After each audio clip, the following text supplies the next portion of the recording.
ಆರಾಧನಾ ಸಮಯ.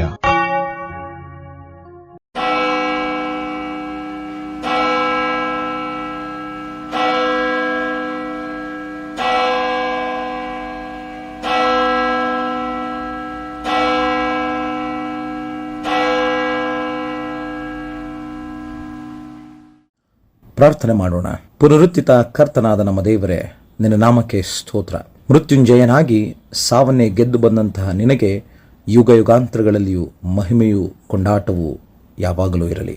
ಈ ಸಮಯದಲ್ಲಿ ಪುನರುತ್ಥಾನಗೊಂಡಂತಹ ಯೇಸು ಕ್ರಿಸ್ತನನ್ನು ಆರಾಧಿಸಲು, ಘನಪಡಿಸಲು, ಆತನ ವಾಕ್ಯಾಮೃತವನ್ನು ನಾವು ಪಡೆಯಲು ಈ ಆರಾಧನೆಯ ಮೂಲಕವಾಗಿ ನಿನ್ನೊಂದಿಗೆ ಸಮಯವನ್ನು ನಾವು ಕಳೆಯುವುದಕ್ಕೆ ನೀನು ಕೊಟ್ಟಂತಹ ಸಮಯಕ್ಕೋಸ್ಕರವಾಗಿ ಸ್ತೋತ್ರ. ನಿನ್ನನ್ನು ಸಂಧಿಸುವಂಥದ್ದು, ನಿನ್ನ ಸಮೀಪದಲ್ಲಿ ನಾವು ಇರುವಂಥದ್ದು ನಮಗೆ ಭಾಗ್ಯಕರವಾದಂತಹ ದಿನವೂ ಕ್ಷಣವೂ ಆಗಿರುತ್ತದೆ. ಈ ನಿಟ್ಟಿನಲ್ಲಿ ಈ ಆರಾಧನೆಯ ಆದಿಯಿಂದ ಅಂತ್ಯದವರೆಗೂ ನಿನ್ನ ಪ್ರಸನ್ನತೆ, ನಿನ್ನ ಸಾನ್ನಿಧ್ಯದ ಅನುಭವದೊಂದಿಗೆ ನಮ್ಮನ್ನು ನಡೆಸು. ಈ ಆರಾಧನೆ ಮುಖಾಂತರ ನಮ್ಮ ಜೀವಿತವನ್ನು ರೂಪಿಸು. ನಿನ್ನ ವಾಕ್ಯದ ಮೂಲಕವಾಗಿ ನಮ್ಮನ್ನು ಬಲಪಡಿಸು. ನಿನ್ನ ವಾಕ್ಯಕ್ಕೆ ತಕ್ಕ ಹಾಗೆ ನಿನ್ನ ದರ್ಶನವನ್ನು ನಮಗೆ ನೀಡುವುದರ ಮೂಲಕವಾಗಿ ನಿನ್ನನ್ನು ಸಂಧಿಸುವಂಥ ಈ ಆರಾಧನೆಯ ಘಳಿಗೆಯ ಮೂಲಕ ನಮ್ಮನ್ನು, ನಮ್ಮ ಜೀವಿತವನ್ನು ರೂಪಿಸಿ ಈ ಲೋಕದಲ್ಲಿ ನಿನಗೆ ಸಾಕ್ಷಿಗಳಾಗಿ ಇತರರಿಗೆ ಮಾದರಿಯಾಗಿ ಬದುಕಲು ನಿನ್ನಾತ್ಮನ ಸಹಾಯ, ಪ್ರೇರೇಪಣೆ ನಮಗೆ ಅನುಗ್ರಹಿಸಿಕೊಟ್ಟು ನಮ್ಮನ್ನು ಆಶೀರ್ವಾದ ಮಾಡಿ ನಿನ್ನನ್ನು ಪ್ರತಿನಿತ್ಯವೂ ದರ್ಶಿಸಿ ನಿನ್ನ ಇಚ್ಛೆಗೆ, ನಿನ್ನ ಚಿತ್ತಕ್ಕೆ ತಕ್ಕ ಹಾಗೆ ನಾವು ಬದುಕಲು ನಮಗೆ ಸದಾಕಾಲವು ನಿನ್ನ ವಾಕ್ಯಾಮೃತವನ್ನು, ನಿನ್ನ ಆತ್ಮನ ಪ್ರೇರೇಪಣೆಯನ್ನು ನಮಗೆ ನಿತ್ಯವೂ ದಯಪಾಲಿಸು ಎಂಬುದಾಗಿ ನಮ್ಮ ಪ್ರಭು ರಕ್ಷಕನಾದಂಥ ಯೇಸುವಿನ ನಾಮದಲ್ಲಿ ಈ ಪ್ರಾರ್ಥನೆಯನ್ನು ಬೇಡುತ್ತೇವೆ. ಆಮೇನ್. ಸಂಗೀತಗಳಲ್ಲಿ ಎರಡನೇ ಸಂಗೀತ ಸ್ತೋತ್ರವನ್ನುತ್ತಮ ದೇವರಿಗೆ ಅರ್ಪಿಸ ಬನ್ನಿ ಎನ್ನುವಂಥದ್ದನ್ನು ಹಾಡೋಣ.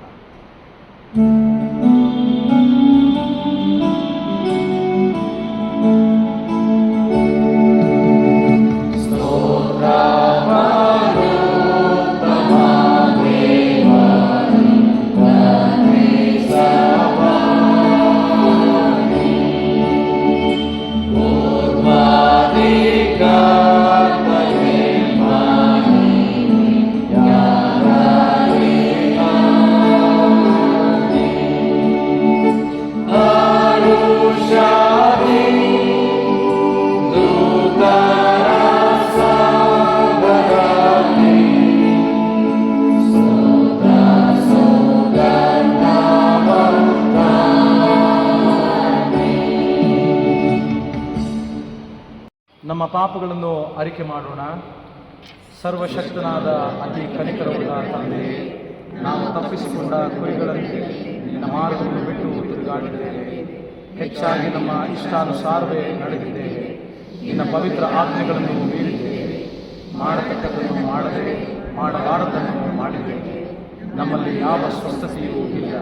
ನೀನಾದರೂ ಕರ್ತನೆ, ನೀಚ ಪಾಪಿಗಳಾದ ನಮ್ಮನ್ನು ಕರುಣಿಸು. ತಮ್ಮ ತಪ್ಪುಗಳನ್ನು ಅರಿಕೆ ಮಾಡುವವರಿಗೆ ಕೃಪೆ ತೋರಿಸು. ನಮ್ಮ ಕರ್ತನಾದ ಕ್ರಿಸ್ತ ಯೇಸುವಿನಲ್ಲಿ ನೀನು ಮನುಷ್ಯರಿಗೆ ಮಾಡಿರುವ ವಾಗ್ದಾತಗಳ ಮೇರೆಗೆ ಪಶ್ಚಾತ್ತಾಪ ಪಡುವವರನ್ನು ಉದ್ಧರಿಸು. ಬಹು ಕನಿಕರವುಳ್ಳ ತಂದೆಯೇ, ನಿನ್ನ ಪವಿತ್ರ ನಾಮಕ್ಕೆ ಮಹಿಮೆ ಉಂಟಾಗುವಂತೆ ನಾವು ಇನ್ನು ಮೇಲೆ ದೇವಭಕ್ತಿಯೂ ನೀತಿಯೂ ಸ್ವಸ್ಥಚಿತ್ತವೂ ಉಳ್ಳವರಾಗಿ ಜೀವಿಸುವ ಹಾಗೆ ಆತನ ನಿಮಿತ್ತ ಸಹಾಯ ದಯಪಾಲಿಸು. ಆಮೇಲೆ. ತಮ್ಮ ಪಾಪಗಳನ್ನು ವಿನಯದೊಡನೆ ಅರಿಕೆ ಮಾಡಿದವರಿಗೆ ದೇವರ ಕ್ಷಮಾವಚನವು ಇಂತಿದೆ.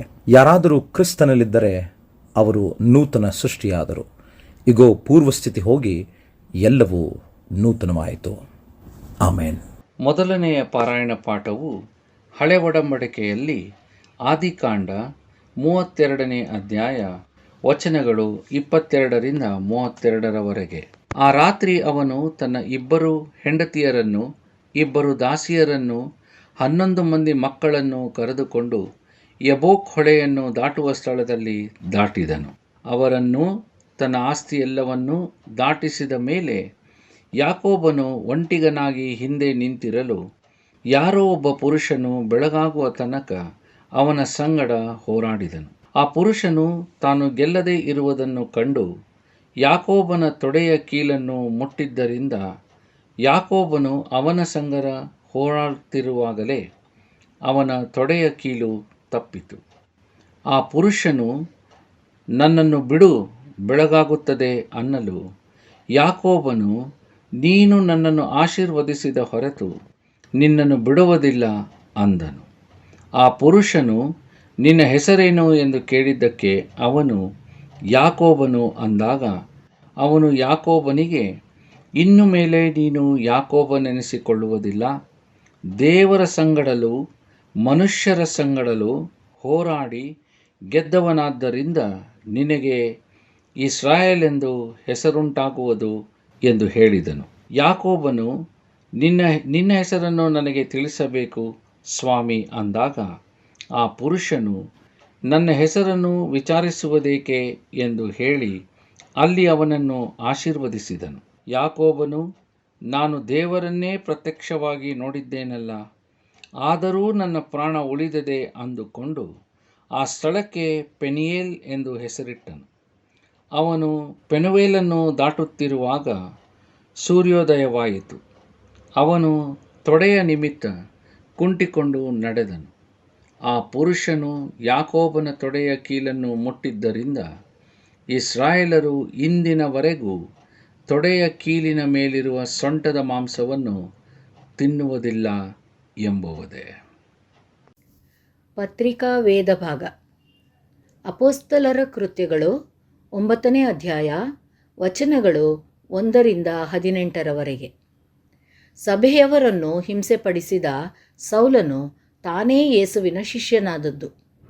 ಸೌಲನು ಇನ್ನು ಕರ್ತನ ಶಿಷ್ಯರ ಮೇಲೆ ರೌದ್ರನಾಗಿದ್ದು ಬೆದರಿಕೆಯ ಮಾತುಗಳನ್ನಾಡುತ್ತಾ ಅವರನ್ನು ಸಂಹರಿಸಬೇಕೆಂದು ಆಶೆಪಡುತ್ತಾ ಮಹಾಯಾಜಕನ ಬಳಿಗೆ ಹೋಗಿ, ಆ ಮಾರ್ಗವನ್ನು ಹಿಡಿದವರು ಯಾರಾದರೂ ಸಿಕ್ಕಿದರೆ ಅವರು ಗಂಡಸರಾದರೂ ಸರಿಯೇ ಹೆಂಗಸರಾದರೂ ಸರಿಯೇ ನಾನು ಅವರಿಗೆ ಬೇಡಿ ಹಾಕಿಸಿ ಯೆರೂಸಲೇಮಿಗೆ ತರುವಂತೆ ದಮಸ್ಕದಲ್ಲಿರುವ ಆಯಾ ಸಭಾಮಂದಿರದವರಿಗೆ ನೀನು ಕಾಗದವನ್ನು ಕೊಡಬೇಕು ಎಂದು ಅವನನ್ನು ಬೇಡಿಕೊಂಡನು. ಅವನು ಪ್ರಯಾಣ ಮಾಡುತ್ತಾ ದಮಸ್ಕದ ಹತ್ತಿರಕ್ಕೆ ಬರಲು ಫಕ್ಕನೆ ಆಕಾಶದೊಳಗಿಂದ ಒಂದು ಬೆಳಕು ಅವನ ಸುತ್ತಲೂ ಮಿಂಚಿತು. ಅವನು ನೆಲಕ್ಕೆ ಬಿದ್ದು, ಸೌಲನೇ ಸೌಲನೇ, ನನ್ನನ್ನು ಯಾಕೆ ಹಿಂಸೆ ಪಡಿಸುತ್ತೀ ಎಂದು ಹೇಳುವ ವಾಣಿಯನ್ನು ಕೇಳಿದನು. ಅವನು, ಕರ್ತನೇ, ನೀನಾರು ಎಂದು ಕೇಳಿದ್ದಕ್ಕೆ ಕರ್ತನು, ನೀನು ಹಿಂಸೆ ಪಡಿಸುವ ಯೇಸುವೇ ನಾನು. ನೀನೆದ್ದು ಊರೊಳಕ್ಕೆ ಹೋಗು, ನೀನು ಮಾಡಬೇಕಾದದ್ದು ಅಲ್ಲಿ ನಿನಗೆ ತಿಳಿಸಲ್ಪಡುವುದು ಎಂದು ಹೇಳಿದನು. ಅವನ ಜೊತೆಯಲ್ಲಿ ಪ್ರಯಾಣ ಮಾಡುತ್ತಿದ್ದವರು ಧ್ವನಿಯನ್ನು ಮಾತ್ರ ಕೇಳಿ ಯಾರನ್ನೂ ಕಾಣದೆ ಮೂಕರಂತೆ ನಿಂತರು.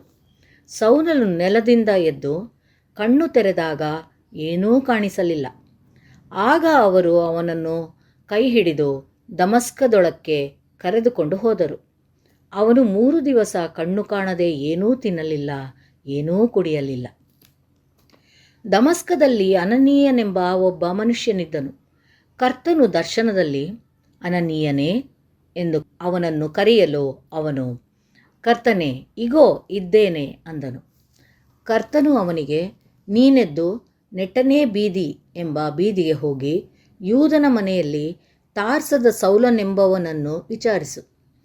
ಅವನು ಪ್ರಾರ್ಥನೆ ಮಾಡುತ್ತಾನೆ ಮತ್ತು ಅನನೀಯನೆಂಬ ಒಬ್ಬ ಮನುಷ್ಯನು ಒಳಗೆ ಬಂದು ತನಗೆ ತಿರುಗಿ ಕಣ್ಣು ಕಾಣುವಂತೆ ತನ್ನ ಮೇಲೆ ಕೈಯಿಡುವುದನ್ನು ನೋಡಿದ್ದಾನೆ ಎಂದು ಹೇಳಿದನು. ಅದಕ್ಕೆ ಅನನೀಯನು, ಕರ್ತನೇ, ಆ ಮನುಷ್ಯನು ಯೆರೂಸಲೇಮಿನಲ್ಲಿ ನಿನ್ನನ್ನು ನಂಬಿದ ದೇವಜನರಿಗೆ ಎಷ್ಟೋ ಕೇಡನ್ನುಂಟು ಮಾಡಿದನೆಂದು ಅವನ ವಿಷಯವಾಗಿ ಅನೇಕರಿಂದ ಕೇಳಿದ್ದೇನೆ, ಮತ್ತು ಇಲ್ಲಿಯೂ ನಿನ್ನ ಹೆಸರನ್ನು ಸ್ಮರಿಸುವವರೆಲ್ಲರಿಗೆ ಬೇಡಿ ಹಾಕಿಸುವ ಅಧಿಕಾರವನ್ನು ಮಹಾಯಾಜಕರಿಂದ ಹೊಂದಿದ್ದಾನೆ ಅಂದನು. ಕರ್ತನು ಅವನಿಗೆ, ನೀನು ಹೋಗು, ಆ ಮನುಷ್ಯನು ಅನ್ಯ ಜನರಿಗೂ ಅರಸುಗಳಿಗೂ ಇಸ್ರಾಯೇಲ್ಯರಿಗೂ ನನ್ನ ಹೆಸರನ್ನು ತಿಳಿಸುವುದಕ್ಕಾಗಿ ನಾನು ಆರಿಸಿಕೊಂಡ ಸಾಧನವಾಗಿದ್ದಾನೆ. ಅವನು ನನ್ನ ಹೆಸರಿನ ನಿಮಿತ್ತ ಎಷ್ಟು ಹಿಂಸೆ ಅನುಭವಿಸಬೇಕೆಂಬುದನ್ನು ನಾನೇ ಅವನಿಗೆ ತೋರಿಸುವೆನು ಎಂದು ಹೇಳಿದನು. ಆಗ ಅನನೀಯನು ಹೊರಟು ಆ ಮನೆಯೊಳಗೆ ಹೋಗಿ ಅವನ ಮೇಲೆ ತನ್ನ ಕೈಗಳನ್ನಿಟ್ಟು, ಸಹೋದರನಾದ ಸೌಲನೇ, ನೀನು ಬಂದ ದಾರಿಯಲ್ಲಿ ನಿನಗೆ ಕಾಣಿಸಿಕೊಂಡ ಕರ್ತನಾದ ಯೇಸು ನಿನಗೆ ಕಣ್ಣು ಕಾಣಿಸುವಂತೆಯೂ ನೀನು ಪವಿತ್ರಾತ್ಮ ಭರಿತನಾಗುವಂತೆಯೂ ನನ್ನನ್ನು ನಿನ್ನ ಬಳಿಗೆ ಕಳುಹಿಸಿದ್ದಾನೆ ಎಂದು ಹೇಳಿದನು. ಕೂಡಲೇ ಅವನ ಕಣ್ಣುಗಳಿಂದ ಪರೆಗಳಂತೆ ಏನೋ ಬಿದ್ದು ಅವನು ಕಣ್ಣು ಕಾಣಿಸಿದವು. ಅವನು ಎದ್ದು ದೀಕ್ಷಾ ಸ್ನಾನ ಮಾಡಿಸಿಕೊಂಡನು ಎಂಬುದೇ. ಸುವಾರ್ತೆಯ ವೇದಭಾಗವು ಯೋಹಾನನ ಪುಸ್ತಕ 20ನೇ ಅಧ್ಯಾಯ ವಚನಗಳು 24ರಿಂದ 29ವರೆಗೆ. ಯೇಸು ಬಂದಾಗ 12 ಮಂದಿ ಶಿಷ್ಯರೊಳಗೆ ಒಬ್ಬನಾದ ದಿದುಮನೆನಿಸಿಕೊಳ್ಳುವ ತೋಮನು ಅವರ ಸಂಗಡ ಇರಲಿಲ್ಲ. ಆದುದರಿಂದ ಉಳಿದ ಶಿಷ್ಯರು, ನಾವು ಸ್ವಾಮಿಯನ್ನು ನೋಡಿದ್ದೇವೆ ಎಂದು ಅವನಿಗೆ ಹೇಳಿದರು. ಅದಕ್ಕೆ ಅವನು, ನಾನು ಆತನ ಕೈಗಳಲ್ಲಿ ಮೊಳೆಗಳಿಂದಾದ ಗಾಯವನ್ನು ನೋಡಿ ಆ ಮೊಳೆಯ ಗಾಯದಲ್ಲಿ ನನ್ನ ಬೆರಳನ್ನು ಇಟ್ಟು ಆತನ ಪಕ್ಕೆಯಲ್ಲಿ ನನ್ನ ಕೈಯನ್ನು ಹಾಕಿದ ಹೊರತು ನಿಮ್ಮ ಮಾತನ್ನು ನಂಬುವುದೇ ಇಲ್ಲ ಅಂದನು. 8 ದಿವಸಗಳಾದ ಮೇಲೆ ಆತನ ಶಿಷ್ಯರು ತಿರುಗಿ ಒಳಗಿದ್ದಾಗ ತೋಮನು ಅವರ ಸಂಗಡ ಇದ್ದನು. ಬಾಗಿಲುಗಳು ಮುಚ್ಚಿದ್ದವು. ಆಗ ಯೇಸು ಬಂದು ನಡುವೆ ನಿಂತು, ನಿಮಗೆ ಸಮಾಧಾನವಾಗಲಿ ಅಂದನು. ಆಮೇಲೆ ತೋಮನಿಗೆ, ನಿನ್ನ ಬೆರಳನ್ನು ಈ ಕಡೆ ಚಾಚಿ ನನ್ನ ಕೈಗಳನ್ನು ಮುಟ್ಟಿ ನೋಡು. ನಿನ್ನ ಕೈ ಚಾಚಿ ನನ್ನ ಪಕ್ಕೆಯಲ್ಲಿ ಹಾಕು. ನಂಬದವನಾಗಿರಬೇಡ, ನಂಬುವವನಾಗಿರು ಎಂದು ಹೇಳಿದನು. ತೋಮನು ಆತನಿಗೆ, ನನ್ನ ಸ್ವಾಮಿ, ನನ್ನ ದೇವರೇ ಎಂದು ಹೇಳಿದನು. ಯೇಸು ಅವನಿಗೆ, ನೀನು ನನ್ನನ್ನು ನೋಡಿದ್ದುದರಿಂದ ನಂಬಿದ್ದಿ, ನೋಡದೆ ನಂಬಿದವರು ಧನ್ಯರು ಎಂದು ಹೇಳಿದನು. ಕರ್ತನಲ್ಲಿ ಪ್ರೀತಿಯುಳ್ಳ ಆತ್ಮೀಯ ಸಹೋದರ ಸಹೋದರಿಯರೇ, ಪುನರುತ್ಥಾನಗೊಂಡಂತ ಯೇಸು ಕ್ರಿಸ್ತನ ನಾಮದಲ್ಲಿ ನಿಮಗೆ ಪ್ರೀತಿಯ ವಂದನೆಗಳು. ಈ ಆರಾಧನೆಗೆ ಮತ್ತು ದೇವರ ವಾಕ್ಯದ ಧ್ಯಾನಕ್ಕೆ ಸ್ವಾಗತ. CSI ಆಲ್ಮನಾಕ್ನ ಪ್ರಕಾರ encounter with the risen lord ಎಂಬುದಾಗಿ ನಮಗೆ ಈ ದಿನ ಕೊಡಲ್ಪಟ್ಟಂತಹ ಧ್ಯಾನಕ್ಕಿರುವ ವಿಷಯ. ಕನ್ನಡಕ್ಕೆ ನಾವು ಅದನ್ನು ಅನುವಾದ ಮಾಡಿದರೆ ಪುನರುತ್ಥಿತ ಕರ್ತನನ್ನು ಸಂಧಿಸುವಂತಹ ಕ್ಷಣ, ಪುನರುತ್ಥಿತ ಕರ್ತನನ್ನು ಸಂಧಿಸುವಂತಹ ಕ್ಷಣ ಅಥವಾ ಪುನರುತ್ಥಿತ ಕರ್ತನನ್ನು ಸಂಧಿಸುವಂಥದ್ದು ಎಂಬುದಾಗಿಯೂ ಹೇಳಬಹುದು. 3 ಭಾಗಗಳು ನಮಗೆ ಈ ಶೀರ್ಷಿಕೆಗೆ ಅನುಗುಣವಾಗಿ ಕೊಡಲ್ಪಟ್ಟಂತಹ ಓದಿ ಕೇಳಿದಂಥ 3 ಪಾರಾಯಣಗಳು ನಮಗೆ ಲಭ್ಯವಿದೆ. ಮೊದಲನೆಯ ಪಾರಾಯಣದಲ್ಲಿ ಯಾಕೋಬನ ಕುರಿತಾದಂತಹ ದೇವ ಮನುಷ್ಯನ ಸಂಗಡ ಇರುವ ಹೋರಾಟ, ಸೌಲನು ತನ್ನ ಜೀವಿತದಲ್ಲಿ ಆದಂಥ ಬದಲಾವಣೆ ಮತ್ತು ಪರಿವರ್ತನೆಯ ಕುರಿತಾದಂಥ ವಿಷಯ, ತೋಮನು ಪುನರುತ್ಥಾನಗೊಂಡಂತಹ ಯೇಸುವನ್ನು, ತನ್ನ ಗುರುವು, ತನ್ನ ರಕ್ಷಕನಾದಂಥ ಯೇಸುವನ್ನು ಕಂಡು ಗುರುತು ಹಿಡಿಯದೆ ಕಡೆಯಲ್ಲಿ ಆತನು ಯೇಸು ಕ್ರಿಸ್ತನೇ ಎಂಬುದಾಗಿ ನಂಬಿದಂತಹ, ನನ್ನ ಸ್ವಾಮಿ, ನನ್ನ ದೇವರು ಎಂಬುದಾಗಿ ಹೇಳಿದಂತಹ ವಿಷಯಗಳನ್ನು ನಾವು ಪಾರಾಯಣದ ಮೂಲಕವಾಗಿ ಕೇಳಿದ್ದೇವೆ. ಈ 3 ಪರಿಚ್ಛೇದಗಳ ಮೂಲಕ ನಾವು ಇಂದು ಕಲಿತುಕೊಳ್ಳುವಂತಹ ಇಲ್ಲವೇ ತಿಳಿದುಕೊಳ್ಳುವಂತಹ ಸಂಗತಿಗಳು, ನಮ್ಮ ಬದುಕಿನಲ್ಲಿ ಪುನರುತ್ಥಿತ ಕರ್ತನಾದಂಥ ಯೇಸುವನ್ನು ನಾವು ಸಂಧಿಸುವಾಗ ನಮ್ಮಲ್ಲಾಗುವಂತಹ ಜೀವನದ ರೀತಿ ನೀತಿಗಳನ್ನು ನಾವು ಅರ್ಥ ಮಾಡಿಕೊಳ್ಳುವಂತಹ ಪ್ರಯತ್ನ ಮಾಡೋಣ. ಪ್ರಿಯರೇ, ನಮ್ಮ ಬದುಕಿನಲ್ಲಿ ದೇವರ ಮೇಲೆ ನಂಬಿಕೆಯನ್ನು, ವಿಶ್ವಾಸವನ್ನು, ನಿರೀಕ್ಷೆಯನ್ನು ಇಟ್ಟುಕೊಂಡು ನಾವು ಜೀವಿಸುತ್ತಿದ್ದೇವೆ. ಆದರೆ ಎಷ್ಟು ಮಾತ್ರಕ್ಕೆ ದೇವರ ಮೇಲೆಯೇ ನಮಗೆ ನಂಬಿಕೆಯಿಂದ ಜೀವಿಸಲು ಸಾಧ್ಯವಾಗುತ್ತಿದೆ? ಎಷ್ಟರ ಮಟ್ಟಿಗೆ ನಮ್ಮ ವಿಶ್ವಾಸ ದೇವರಲ್ಲಿಯೇ ನೆಲೆಗೊಂಡಿದೆ? ನಮ್ಮ ಜೀವಿತದಲ್ಲಿ ನಾವು ಸದಾಕಾಲವೂ ದೇವರನ್ನೇ ನಿರೀಕ್ಷಿಸಿಕೊಂಡು ಬದುಕುತ್ತಿದ್ದೇವೆಯೋ?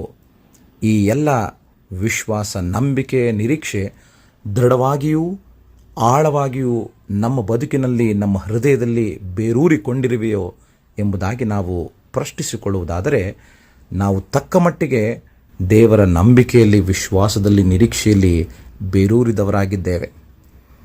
ಮೊದಲನೆಯ ಪಾರಾಯಣದಲ್ಲಿ ಕಂಡುಬರುವಂತಹ ವಿಷಯವೇನೆಂದರೆ, ಯಾಕೋಬನು ದೇವರ ಮನುಷ್ಯನ ಸಂಗಡ ಹೋರಾಡಿದಂತಹ ಆ ಗಳಿಗೆ ದೇವರ ವಾಕ್ಯದ ಮೂಲಕವಾಗಿ ತಿಳಿದು ಬರುವಂತಹ ಸಂದರ್ಭದಲ್ಲಿ ತನ್ನನ್ನು ಆಶೀರ್ವದಿಸಿದ ಹೊರತು ಯಾಕೋಬನು ಆ ದೇವರ ಮನುಷ್ಯನನ್ನು ಬಿಡುವುದಿಲ್ಲ ಎಂಬುದಾಗಿ ಹಠತೊಟ್ಟು ಇರುವಂತಹ ಸಂಗತಿಗಳನ್ನು ವಾಕ್ಯದ ಮೂಲಕವಾಗಿ ತಿಳ್ಕೊಂಡಿದ್ದೇವೆ.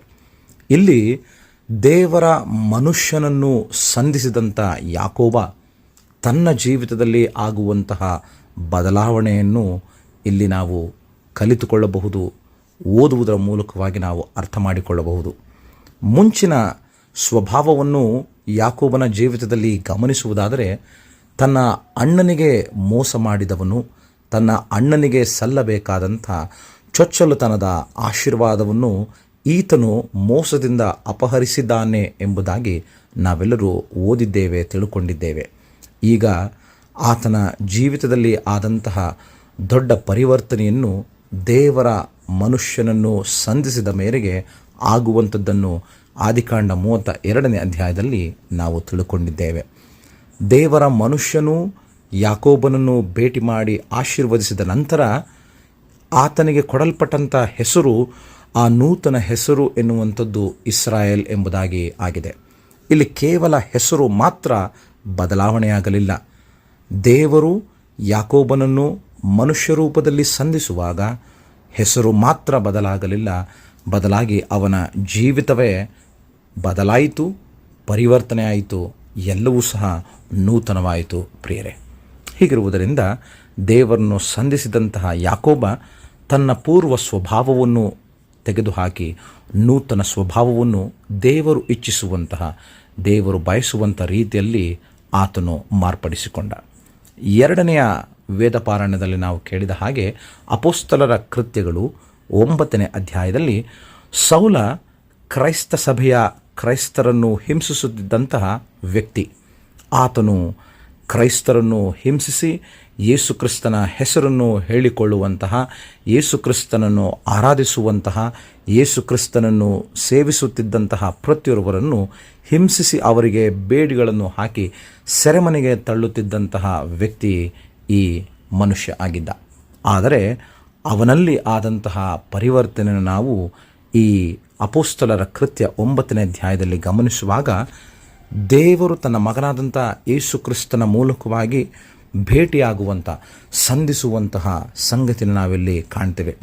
ಯೇಸುಕ್ರಿಸ್ತನು ಪುನರುತ್ಥಾನಗೊಂಡು ತನ್ನ ಶಿಷ್ಯರಿಗೆ ಭೇಟಿ ಕೊಟ್ಟಂತೆ ಈಗಲೂ ಸಹ ಇಲ್ಲಿ ಒಂದು ದರ್ಶನದ ಮೂಲಕವಾಗಿ ಒಂದು ರೀತಿಯಲ್ಲಿ ಆತನನ್ನು ಸಂಧಿಸುವಂತಹ ಪ್ರಯತ್ನ ಮಾಡಿದಾಗ ಸೌಲನು ಕ್ರಿಸ್ತನಾದಂತಹ ಯೇಸುವನ್ನು, ಕರ್ತನಾದಂಥ ಯೇಸುವನ್ನು ಸಂಧಿಸಿ ಆತನ ಸ್ವರವನ್ನು ತಿಳುಕೊಳ್ಳುವಂತಹ ಆ ಗ್ರಹಿಕೆ ಸೌಲನಲ್ಲಿ ಆದದ್ದನ್ನು ನಾವು ಕಾಣ್ತೇವೆ. ಸೌಲನಿಗೆ ನೇರವಾಗಿ ಕ್ರಿಸ್ತನ ದರ್ಶನ ಮುಖಾಮುಖಿಯಾಗಿ ಸ್ವರದ ಮೂಲಕ, ವಾಣಿಯ ಮೂಲಕ, ಒಂದು ದರ್ಶನದ ಮೂಲಕವಾಗಿ ಆಯಿತೇ ಹೊರತು ಮನುಷ್ಯನಂತೆ ರೂಪದಲ್ಲಿ ಸೌಲನಿಗೆ ಕಾಣಿಸಿಕೊಳ್ಳಲಿಲ್ಲ. ಆದಾಗ್ಯೂ ಸೌಲನಿಗೆ ಯೇಸುಕ್ರಿಸ್ತನ ಸ್ವರವು ಗುರುತು ಹಿಡಿಯುವುದಕ್ಕೆ ಆತನಲ್ಲಿ ಆ ಗ್ರಹಿಕೆಯ ಶಕ್ತಿ ಆತನಿಗೆ ಇತ್ತು. ಆದ್ದರಿಂದ ಯಾರು ಎಂಬುದಾಗಿ ಕೇಳುವಂತಹ ಸಂದರ್ಭದಲ್ಲಿ ನೀನು ಹಿಂಸಿಸುವಂತಹ ಯೇಸುವೆ, ಕ್ರಿಸ್ತನೇ ನಾನು ಎಂಬುದಾಗಿ ಇಲ್ಲಿ ದೇವರು ತನ್ನ ಮಗನಾದಂಥ ಯೇಸುವಿನ ಮೂಲಕ ತಿಳಿಸ್ತಾನೆ. ಕ್ರೈಸ್ತ ಸಭೆಯ ಹಿಂಸಕನಾದವನು, ಕ್ರೈಸ್ತರನ್ನು ಹಿಂಸಿಸುತ್ತಿದ್ದಂಥ ಪೌಲ ಈಗ ಬದಲಾವಣೆಯಾಗಿ ಕ್ರಿಸ್ತನ ಅನುಯಾಯಿಯಾಗಿ, ಕ್ರಿಸ್ತನ ಶಿಷ್ಯನಾಗಿ ಸಭೆಯನ್ನು ಸ್ಥಾಪಿಸುವಂತಹ ಒಬ್ಬ ಸಭೆಯ ಸ್ಥಾಪಕನಾಗಿಯೇ ಪರಿವರ್ತನೆಯಾಗುವಂಥ ಗಳಿಗೆ ಈ ಘಟನೆ ಅವನಲ್ಲಿ ಉಂಟು ಮಾಡಲ್ಪಡುತ್ತದೆ. ಯೇಸು ಕ್ರಿಸ್ತನನ್ನು, ಪುನರುತ್ಥಾನಗೊಂಡಂತಹ ಕರ್ತನನ್ನು ಸಂಧಿಸಿ ಆತನ ಸ್ವರವನ್ನು ಕೇಳಿದಂತಹ ಪೌಲ, ಕ್ರೈಸ್ತರನ್ನು ಹಿಂಸಿಸುತ್ತಿದ್ದವನು ಈಗ ಕ್ರೈಸ್ತರನ್ನಾಗಿ ಮಾರ್ಪಡಿಸುವಂತಹ, ಆತ್ಮಗಳನ್ನು ಗೆದ್ದು ಕ್ರಿಸ್ತನ ಮಾರ್ಗದಲ್ಲಿ ನಡೆಸುವಂತಹ ವ್ಯಕ್ತಿಯಾಗಿ ಮಾರ್ಪಡುತ್ತಾನೆ. ಮುಖ್ಯವಾದಂತಹ ಸಂಗತಿ ಇಲ್ಲಿ ಆತ್ಮಗಳನ್ನು ಹಿಂಸಿಸುತ್ತಿದ್ದಂತಹ ಸೌಲನೇ ಆತ್ಮಗಳನ್ನು ಗೆದ್ದು ಆ ಆತ್ಮಗಳನ್ನು ಸ್ಥಿರಪಡಿಸಿ ದೇವರ ರಾಜ್ಯದಲ್ಲಿ ಸೇರ್ಪಡಿಸುವಂತಹ ದೇವರ ರಾಜ್ಯವನ್ನೇ ಸ್ಥಾಪಿಸಿ ಅದನ್ನು ವಿಸ್ತರಿಸುವಂತಹ ಕಾರ್ಯಕ್ಕಾಗಿ ಇಲ್ಲಿ ನೇಮಕವಾಗ್ತಾನೆ. ಇದು ಸೌಲನ ಜೀವಿತದಲ್ಲಿ ಆಗುವಂತಹ ದೊಡ್ಡ ಬದಲಾವಣೆ ಮತ್ತು ಪರಿವರ್ತನೆ. ದೇವರು ತನ್ನ ಕಾರ್ಯವನ್ನು ಸೌಲನ ಮೂಲಕವಾಗಿ ಮಾಡಿದ್ದು. 3ನೇದಾಗಿ, ತನ್ನ ಶಿಷ್ಯರುಗಳನ್ನು ಪುನರುತ್ಥಾನ ಹೊಂದಿದಂಥ 3ನೇ ದಿನದಲ್ಲಿ ಎದ್ದು ಬಂದಂತಹ ಕರ್ತನಾದಂಥ ಯೇಸುವು ತನ್ನ ಶಿಷ್ಯರುಗಳನ್ನು ಸಂಧಿಸುವುದಕ್ಕೆ ಬರುವಾಗ ತನ್ನ ಶಿಷ್ಯರುಗಳು ಯೇಸುವನ್ನು ನೋಡಿದಂತಹ ಕ್ಷಣದಲ್ಲಿ ಅವರಿಗೆ ನಂಬಲು ಬಹಳಷ್ಟು ಅಸಾಧ್ಯವಾದಂಥ ರೀತಿಯಲ್ಲಿ ಆಗಿತ್ತು. ಯಾಕಂದರೆ ಈಗಾಗಲೇ ಭಯ ಹಿಡಿದಂತಹ ಶಿಷ್ಯರಿಗೆ, ದಿಗಿಲು ಇದ್ದಂತಹ ಶಿಷ್ಯರಿಗೆ, ಧೈರ್ಯವಿಲ್ಲದಂತಹ ಶಿಷ್ಯರಿಗೆ ಧೈರ್ಯವನ್ನು ತುಂಬಲು, ಭಯವನ್ನು ಹೋಗಲಾಡಿಸಲು, ಧೈರ್ಯವಾಗಿ ಈ ಲೋಕದಲ್ಲಿ ದೇವರ ಚಿತ್ತವನ್ನು, ದೇವರ ರಾಜ್ಯವನ್ನು ಪ್ರಚುರಪಡಿಸುವುದಕ್ಕೂ ವಿಸ್ತರಿಸುವುದಕ್ಕೂ ಮತ್ತೊಂದಾವರ್ತಿ ಎಚ್ಚರಿಕೆಯಿಂದ ಧೈರ್ಯ ನೀಡಲು ಕ್ರಿಸ್ತನು ತಾನೇ ಬಾಗಿಲುಗಳು ಮುಚ್ಚಿದಂತಹ ಸನ್ನಿವೇಶದಲ್ಲಿಯೂ ಒಳಗೆ ಅವರ ಮಧ್ಯದಲ್ಲಿ ಬರುವಂಥ ಘಟನೆಯನ್ನು ಯೋಹಾನ ಬಹಳ ಸೂಕ್ಷ್ಮವಾಗಿ ಮತ್ತು ವಿಸ್ತಾರವಾಗಿ ಇಲ್ಲಿ ತಿಳಿಸುತ್ತಾನೆ. ಶಿಷ್ಯರುಗಳು ಯಹೂದ್ಯರ ನಿಮಿತ್ತ ರೋಮ್ ಸಾಮ್ರಾಜ್ಯದ ಅಧಿಕಾರಿಗಳ ನಿಮಿತ್ತವಾಗಿ ಭಯ ಹಿಡಿದು ಬಾಗಿಲುಗಳನ್ನು ಮುಚ್ಚಿಕೊಂಡು ಅವರು ಇರುವಂತಹ ಗಳಿಗೆಯಲ್ಲಿ ಯೇಸು ಕ್ರಿಸ್ತನು ತಾನೇ ಪುನರುತ್ಥಾನ ಹೊಂದಿದ ಮೇರೆಗೆ ಆತನು ಇವರಿಗೆ ದರ್ಶನವನ್ನು ಕೊಟ್ಟು ತನ್ನ ನಿಯೋಗವನ್ನು, ತನ್ನ ಸೇವೆಯನ್ನು ಮುಂದುವರಿಸುವುದಕ್ಕೋಸ್ಕರವಾಗಿ ಸ್ಫೂರ್ತಿಯನ್ನು ಕೊಡಲು, ಧೈರ್ಯವನ್ನು ತುಂಬಲು, ನಂಬಿಕೆಯನ್ನು ಹೆಚ್ಚಿಸಲು, ಅವರ ಮನಸ್ಸುಗಳನ್ನೇ ಛೇದಿಸುವಂಥ, ಅವರ ಹೃದಯಗಳನ್ನೇ ಭೇದಿಸಿ ಅವರನ್ನು ಮಾರ್ಪಡಿಸುವಂಥ ಕಾರ್ಯವನ್ನು ಇಲ್ಲಿ ಮಾಡುತ್ತಾನೆ. ಶಿಷ್ಯರು ಪುನರುತ್ಥಾನಗೊಂಡಂಥ ಯೇಸುವನ್ನು ಸಂಧಿಸಿದ ಮೇರೆಗೆ ಯೇಸುವಿನ ವಿಷಯದಲ್ಲಿ ನಂಬಿಕೆ ಇಟ್ಟದ್ದು ಮಾತ್ರವಲ್ಲದೆ ಅವರ ನಂಬಿಕೆಯ ನವೀಕರಣವೂ ಇಲ್ಲಿ ಆಗುತ್ತದೆ. ಆ ನಂಬಿಕೆಯ ನವೀಕರಣವೂ ಇಲ್ಲಿ ಆದ ಮೇಲೆ ಕಡೆಯದಾಗಿ ನಾವು ಓದಿ ಕೇಳಿದಂಥ ವಾಕ್ಯ ಭಾಗದಲ್ಲಿ ಸಂಧಿಸುವಂಥ ಒಬ್ಬ ಮುಖ್ಯವಾದಂಥ ಶಿಷ್ಯ ತೋಮ. ಆತನು ನೋಡಿದ ಮೇಲೆ ನಂಬುತ್ತಾನೆ ಹೊರತು ಯೇಸುಸ್ವಾಮಿ ಹೇಳಿದಂತೆ ನೋಡದೆ ನಂಬುವನು ಧನ್ಯನು ಎಂಬುದಾಗಿ ಆತನು ಆಗಲಿಲ್ಲ. ಆದಾಗ್ಯೂ ಈ ಇಷ್ಟೆಲ್ಲ ಘಟನೆಗಳು ನಡೆದಾಗ್ಯೂ ಶಿಷ್ಯರ ಮಧ್ಯದಲ್ಲಿ ನಂಬಿಕೆ, ವಿಶ್ವಾಸ, ನಿರೀಕ್ಷೆ ಹಾಗೂ ಅವರ ಭಯದ ವಾತಾವರಣ, ಹೆದರಿಕೆಯ, ಭೀತಿಯ ಸಂಗತಿಗಳೆಲ್ಲವೂ ಹೋಗಲಾಡಿಸಿ ಅವರ ನಂಬಿಕೆಯು ಮತ್ತಷ್ಟು ಬಲಗೊಳ್ಳುವುದಕ್ಕೂ, ದೇವರ ವಿಶ್ವಾಸದಲ್ಲಿ ಹೆಚ್ಚಾಗಿ ಬೇರೂರಿರುವುದಕ್ಕೂ ಮತ್ತು ನಿಯೋಗವನ್ನು, ದೇವರ ರಾಜ್ಯವನ್ನು, ದೇವರು ನೇಮಕ ಮಾಡಿದಂಥ ಎಲ್ಲ ಕಾರ್ಯಗಳನ್ನು ವಿಸ್ತರಿಸುವುದಕ್ಕೂ ಸಾರುವುದಕ್ಕೂ ಮತ್ತೊಂದು ಆವೃತ್ತಿ ಅವರಿಗೆ ಸ್ಫೂರ್ತಿಯನ್ನು ತುಂಬಲಾಯಿತು, ಧೈರ್ಯವನ್ನು ನೀಡಲಾಯಿತು. ಅವರ ನಂಬಿಕೆಯ, ಮುಖ್ಯವಾಗಿ ಅವರ ಮನಸ್ಸಿನ ಮತ್ತು ಹೃದಯದ ನಂಬಿಕೆಯ ಮತ್ತು ಧೈರ್ಯದ ಮಾತುಗಳನ್ನು ಹೇಳುವುದರ ಮೂಲಕವಾಗಿ ಪುನಃ ಅವರನ್ನು ನಿಯೋಗಕ್ಕೆ, ಸೇವೆಗೆ ಕರೆತರುವಂತಹ ಪ್ರಯತ್ನವನ್ನು ಯೇಸು ಕ್ರಿಸ್ತನನ್ನು ಸಂಧಿಸಿದಂಥ ಶಿಷ್ಯರುಗಳಿಗೆ ಇಲ್ಲಿ ಆಯಿತು ಎಂಬುದಾಗಿ ನಾವು ಅರ್ಥ ಮಾಡಿಕೊಳ್ಳಬಹುದು. ಕರ್ತನಲ್ಲಿ ಪ್ರೀತಿಯುಳ್ಳ ದೇವಜನರೇ, ಈ 3 ಪರಿಚ್ಛೇದಗಳ ಮೂಲಕವಾಗಿ ಯೇಸು ಕ್ರಿಸ್ತನಾಗಲಿ ದೇವರಾಗಲಿ ಆತನು ಯಾವ ರೀತಿಯಲ್ಲಿ ತಮ್ಮ ಶಿಷ್ಯರುಗಳನ್ನಾಗಲಿ, ತನ್ನ ಸೇವಕರುಗಳನ್ನಾಗಲಿ, ತಾನು ಆದುಕೊಂಡಂಥ ಜನಾಂಗದವರನ್ನಾಗಲಿ, ತನ್ನ ಮಕ್ಕಳನ್ನು, ತನ್ನ ಪ್ರಿಯರನ್ನು ಸಂಧಿಸುವಂತಹ ಸಂದರ್ಭದಲ್ಲಿ ಅನೇಕ ಬದಲಾವಣೆಗಳು, ಅನೇಕ ಪರಿವರ್ತನೆಗಳನ್ನು ನಾವು ಆಗಿರುವುದನ್ನು ಇಲ್ಲಿ ನಾವು ಓದಿದ್ದೇವೆ, ಕೇಳಿದ್ದೇವೆ, ಅರ್ಥ ಮಾಡಿಕೊಂಡಿದ್ದೇವೆ. ನಮ್ಮ ಜೀವನದಲ್ಲಿ, ನಮ್ಮೆಲ್ಲರ ಬದುಕಿನ ಜೀವಿತದ ಪ್ರಯಾಣದಲ್ಲಿ ನಾವು ದಿನಂಪ್ರತಿ ನಾವು ಯೇಸು ಕ್ರಿಸ್ತನನ್ನು ಯಾವ ರೀತಿಯಲ್ಲಿ ಸಂಧಿಸುತ್ತಿದ್ದೇವೆ, ಆತನನ್ನು ಸಂಧಿಸಿದ ಮೇರೆಗೆ ನಮ್ಮ ಬದುಕಿನಲ್ಲಿ ಆದಂಥ ಬದಲಾವಣೆಗಳಾದರೂ ಏನು? ಕೇವಲ ನಾವು ಹೆಸರಿಗೆ ಮಾತ್ರ ಕ್ರೈಸ್ತರಾಗಿರದೆ ನಮ್ಮ ನಡೆ, ನುಡಿ, ಕ್ರಿಯೆ, ವರ್ತನೆ, ಸ್ವಭಾವಗಳಲ್ಲಿ ಕ್ರೈಸ್ತೀಯವಾದಂತಹ ಗುಣಗಳನ್ನು ಹೊಂದಿ ಕ್ರಿಸ್ತನ ಸ್ವಭಾವದಂತೆ, ವರ್ತನೆಯಂತೆ ನಾವು ಇತರರಿಗೆ ಸಾಕ್ಷಿಯಾಗಿ ಜೀವಿಸುವಂಥದ್ದೇ ನಿಜವಾದಂಥ ಕ್ರೈಸ್ತಿಯ ಜೀವಿತವಾಗಿದೆ. ಮಾತ್ರವಲ್ಲದೆ ನಾವು ನಮ್ಮ ಬದುಕಿನಲ್ಲಿ ಪರಿವರ್ತನೆ, ಬದಲಾವಣೆಯನ್ನು ಸೌಲನಂತೆ ಆಗಬೇಕು. ಅನೇಕ ಆತ್ಮಗಳನ್ನು ಹಿಂಸಿಸುತ್ತಿದ್ದಂಥ ಸೌಲ ಅನೇಕ ಆತ್ಮಗಳನ್ನೇ ಹೊಸದಾಗಿ ಆತ್ಮಗಳನ್ನು ಗೆದ್ದು ದೇವರ ರಾಜ್ಯದಲ್ಲಿ ಸೇರಿಸುವಂಥ ಕಾರ್ಯವನ್ನು, ಸೇವೆಯನ್ನು ಮಾಡಿದಂತೆ ನಾವು ಸಹ ನಮ್ಮ ಕ್ರೈಸ್ತ ವಿಶ್ವಾಸದಲ್ಲಿರುವಂಥವರನ್ನು ನಾವು ದೃಢಪಡಿಸುವಂಥದ್ದು ಮಾತ್ರವಲ್ಲದೆ ಅನೇಕ ಹೊಸದಾದಂಥ ಆತ್ಮಗಳನ್ನು ಕ್ರಿಸ್ತನ ಕಡೆಗೆ ತರುವಂಥವರು ನಾವಾಗಿರಬೇಕು. ಅಂತಹ ಜೀವಿತಕ್ಕಾಗಿ ದೇವರು ತನ್ನ ದರ್ಶನವನ್ನು ಪುನರುತ್ಥಿತ ಕರ್ತನಾದ ಯೇಸು ಕ್ರಿಸ್ತನ ಮೂಲಕವಾಗಿ ನಮಗೆ ನೀಡುವಾಗ ಆಗಬೇಕು. ಶಿಷ್ಯರಂತೆ ನಾವು ಭಯಪಡುವಂಥ, ದಿಗಿಲು ಪಡುವಂತಹ, ಹೆದರಿ ಕುಳಿತುಕೊಳ್ಳುವಂತಹ ಪ್ರಮೇಯಕ್ಕೆ ಅಂತಹ ಜೀವಿತಕ್ಕೆ ಬರದೆ ಯೇಸು ಕ್ರಿಸ್ತನು ನಮಗೆ ಧೈರ್ಯ ನೀಡುತ್ತಾನೆ. ಪವಿತ್ರಾತ್ಮನು ನಮ್ಮನ್ನು ಸ್ಫೂರ್ತಿ ನೀಡಿ ನಮ್ಮನ್ನು ಈ ಲೋಕದಲ್ಲಿ ಧೈರ್ಯವಾಗಿ ಕ್ರಿಸ್ತನಿಗೋಸ್ಕರವಾಗಿ ವಿಶ್ವಾಸದಲ್ಲಿಯೂ, ದೃಢವಾದಂಥ ನಂಬಿಕೆಯಲ್ಲಿಯೂ, ಆಳವಾದಂಥ ನಿರೀಕ್ಷೆಯಲ್ಲೂ ಬೇರಿರುವುದಕ್ಕೆ ಸಹಾಯ ಮಾಡುತ್ತಾನೆ ಎನ್ನುವಂಥ ರೀತಿಯಲ್ಲಿ ನಮ್ಮ ಬದುಕು ಆಗಿದ್ದು, ಯೇಸು ಕ್ರಿಸ್ತನ ದರ್ಶನವನ್ನು, ಪುನರುತ್ಥಿತ ಕರ್ತನ ದರ್ಶನವನ್ನು ನಾವು ದಿನನಿತ್ಯ ಪಡೆಯುವಾಗ, ಸಂಧಿಸುವಾಗ, ಭೇಟಿಯಾಗುವಾಗ, ಎದುರಾಗುವಾಗ ಈ ಎಲ್ಲ ಬದಲಾವಣೆಗಳು ನಮ್ಮಲ್ಲಿ ಆಗಿ ಕ್ರಿಸ್ತನಿಗೆ ಮಹಿಮೆಯನ್ನು, ದೇವರ ರಾಜ್ಯದ ವಿಸ್ತರಣೆಗಾಗಿ ನಮ್ಮ ಬದುಕನ್ನು ನಡೆಸಿಕೊಂಡು ಹೋಗಲು ದೇವರಾತ್ಮನು ನಮಗೆ ಸಹಾಯ ಮಾಡುತ್ತಾನೆ. ಇಂತಹ ಮಾರ್ಗದಲ್ಲಿ ಜೀವಿಸಲು ಸದಾಕಾಲ ನಾವು ಸಿದ್ಧರಿರೋಣ. ದೇವರ ವಾಕ್ಯವಿದು. ಆಮೇನ್. ಪ್ರಾರ್ಥನೆ ಮಾಡೋಣ. ಕರ್ತನಾದ ದೇವರೇ, ನಿನ್ನ ನಾಮಕ್ಕೆ ಸ್ತೋತ್ರ. ಅಂದು ನಿನ್ನ ಭಕ್ತರುಗಳಿಗೆ, ನಿನ್ನ ಸೇವಕರುಗಳಿಗೆ ನೀನು ದರ್ಶನವನ್ನು ಕೊಟ್ಟಂತೆ ಇಂದು ನಮಗೆ ನೀನು ವಾಕ್ಯದ ಮೂಲಕ ನಾವು ಜೀವಿಸುವಂಥ ಸಂದರ್ಭದಲ್ಲಿ ನಮ್ಮ ಬದುಕಿನಲ್ಲಿ ನೀನು ಕೊಡುವಂಥ ದರ್ಶನ ನಮಗೆ ನಿತ್ಯವೂ ಪರಿವರ್ತನೆ ಬದಲಾವಣೆಯ ಮೂಲಕ ನಿನ್ನ ರಾಜ್ಯವನ್ನು ಕಟ್ಟುವುದಕ್ಕೂ ವಿಸ್ತರಿಸುವುದಕ್ಕೂ ನಾವು ಬದಲಾವಣೆಯನ್ನು ಹೊಂದಿ ಅನೇಕರನ್ನು ಬದಲಾಯಿಸಿ ನಿನ್ನ ಹಾದಿಯಲ್ಲಿ, ನಿನ್ನ ವಿಶ್ವಾಸದಲ್ಲಿ, ನಂಬಿಕೆಯಲ್ಲಿ ಬೆಳೆಸಲು ನಮಗೆ ಸಹಾಯ ಮಾಡು. ಆಧರಿಸಿ ಬಲಪಡಿಸಿ ನಡೆಸು. ಎಲ್ಲ ಘನವು, ಮಾನವು, ಮಹಿಮೆಯು ನಿನಗೆ ಮಾತ್ರ ಸಲ್ಲಲಿ. ನಮ್ಮ ಜೀವಿತದ ಮೂಲಕವಾಗಿ ನೀನು ಮಹಿಮೆಯನ್ನು ಹೊಂದಿಕೋ ಎಂಬುದಾಗಿ ಈ ನಿನ್ನ ವಾಕ್ಯದ ಪ್ರಕಾರ ನಾವು ಜೀವಿಸಲು ನಿತ್ಯವೂ ನಿನ್ನ ಆತ್ಮನ ಸಹಾಯ ಬಲವನ್ನು ಹೆಚ್ಚಾಗಿ ನಮಗೆ ಅನುಗ್ರಹಿಸಿಕೊಟ್ಟು ನಮ್ಮನ್ನು ಆಶೀರ್ವದಿಸಿ ಮುನ್ನಡೆಸಬೇಕೆಂಬುದಾಗಿ ಪ್ರಭು ರಕ್ಷಕನಾದಂಥ ಪುನರುತ್ಥಿತ ಕರ್ತನಾದಂಥ ಯೇಸುವಿನ ದಿವ್ಯನಾಮದಲ್ಲಿ ಈ ಪ್ರಾರ್ಥನೆಯನ್ನು ಬೇಡುತ್ತೇವೆ. ಆಮೇನ್. ವಿಶ್ವಾಸವನ್ನು ಅರಿಕೆ ಮಾಡೋಣ. ಪರಲೋಕ ಭೂಲೋಕಗಳನ್ನು ಸೃಷ್ಟಿಸಿದ ಸರ್ವಶಕ್ತನಾಗಿರುವ ತಂದೆಯಾದ ದೇವರನ್ನು ನಂಬುತ್ತೇನೆ. ಆತನ ಏಕಕುಮಾರನಾಗಿರುವ ನಮ್ಮ ಪ್ರಭುವಾದ ಯೇಸು ಕ್ರಿಸ್ತನನ್ನು ನಂಬುತ್ತೇನೆ.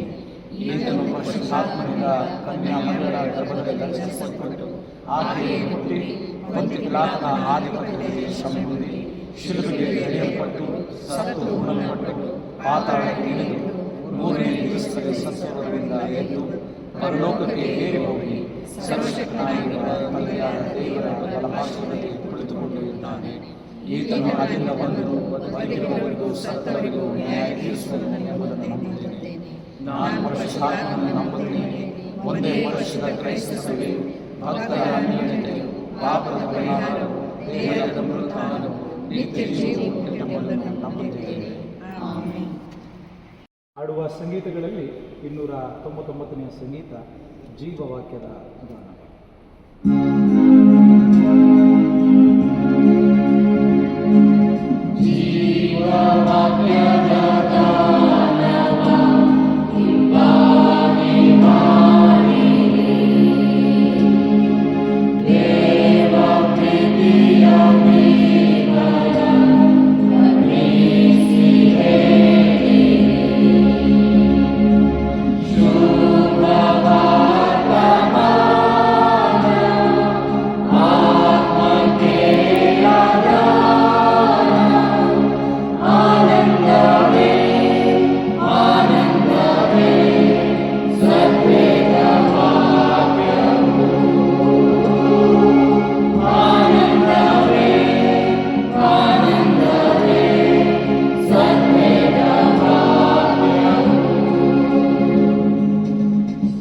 ಕರ್ತನ ಪ್ರಾರ್ಥನೆಯನ್ನು ಅರಿಕೆ ಮಾಡೋಣ.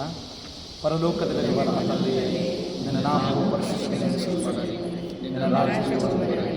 ನಿನ್ನ ಚಿತ್ತವು ಪರಲೋಕದಲ್ಲಿ ನೆರವೇರುವ ಪ್ರಕಾರ ಭೂಲೋಕದಲ್ಲೂ ನೆರವೇರಲಿ. ನಮ್ಮ ಮನೆಯಿಂದ ಆಹಾರವನ್ನು ಈ ಹೊತ್ತು ದಯಪಾಲಿಸು.